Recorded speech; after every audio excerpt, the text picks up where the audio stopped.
have CNCs, you have method जहाँ से how productive is the machine, ये machine उस मशीन से फास्ट है, कितना पार्ट्स आगे आता है, ये एक तरह का डिजिटाइजेशन है। दूसरी तरह का डिजिटाइजेशन ये है कि अगर मशीन चालू है, मशीन आखिर मशीन ही है, तो 1 घंटा काम करेगा, 10 घंटा काम करेगा, और there are different temperatures in different part of the machines. So digitization can play a role in predicting before the machine fails that it has already run for so many hours.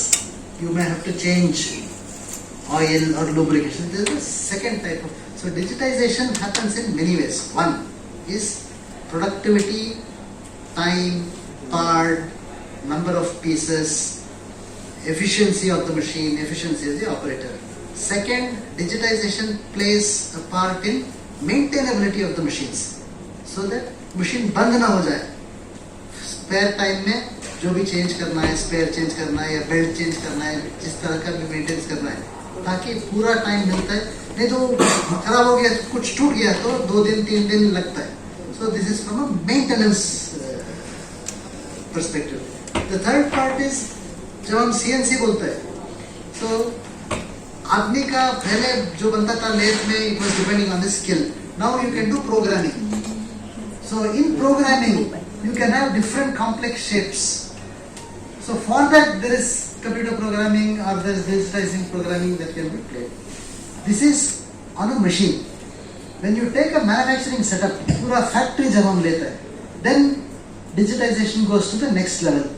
एक cell में कितना part बनता है, कितना लोग time में आया नहीं आया, कितना प्रोडक्टिविटी हुआ, input material, how to buy or how efficiently it is being used, conversion from raw material to finished parts, is it correct? So there are layer by layers it happens, and eventually using AI or when all this data etc is available, it can kind of predict हमको अगले महीने के लिए इतना अगर order बढ़ेगा तो कितना मटेरियल लेना चाहिए, कितना मशीन रखना चाहिए, मशीन नहीं खरीदना है तो इसी मशीन पे अगर बनना है तो how to minimize program, how to reduce cycle time.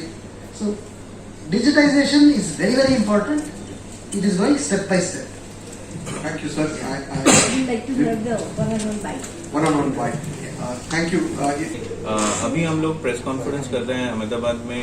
This is हम लोगों का जितने प्रेस कॉन्फ्रेंस उसका शुरुआत हुई हमसे फॉर द एमटेक्स फॉर्मिंग एक टेक्नोलॉजी, ये मेटल वर्किंग का एक टेक्नोलॉजी है जिसमें हम लोग सबसे बड़ा एग्जीबिशन करने वाले हैं बैंगलोर में.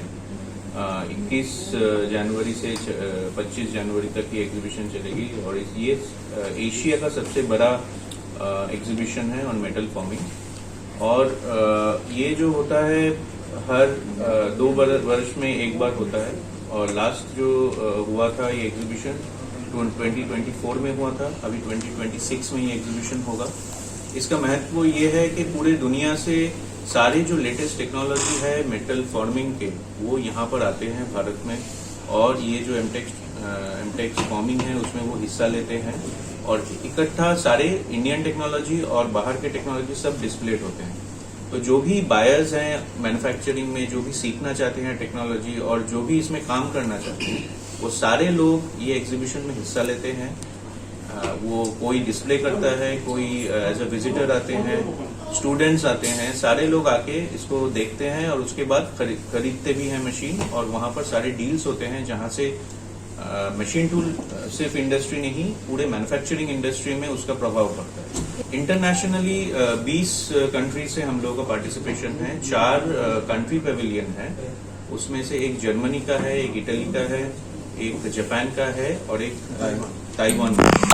ये मतलब ये सारे कंपनी पेविलियन के तहत ये लोग उसमें आएंगे. और उसको छोड़ के सारे जो यूरोपियन कंट्रीज है जिसमें मैन्युफैक्चरिंग होता है, जिसमें मशीन टूल यूज होता है, मिडिल ईस्ट से है, यूएसए से है, इतने सारे प्रोडक्शन है. आप ले लीजिए ये वियतनाम है, आपका जो भी ताइवान है, जो भी साउथ कोरिया है, चाइना है, सारी जगह से लोग यहाँ पर आते हैं और इसको देखते हैं. जो भी गुजरात देश की एक बहुत ही इम्पोर्टेंट स्टेट है जहां पर मैन्युफैक्चरिंग बहुत हाई है और ये आफ्टर महाराष्ट्र और इन कंपेयर्ड विद महाराष्ट्र इसको लीड करते हैं। कर्नाटका भी है उसमें। और हम लोग जो मशीन टूल इंडस्ट्री है गुजरात में बहुत ज्यादा इसका एस्टेब्लिशमेंट है, राजकोट एरिया में और अहमदाबाद और बड़ौदा। तो ये Gujarat plays a very important role और बहुत सारे लोग गुजरात से और बहुत सारे जो मैन्युफैक्चरर्स है गुजरात से वो एमटेक्स फॉर्मिंग में हिस्सा लेते हैं।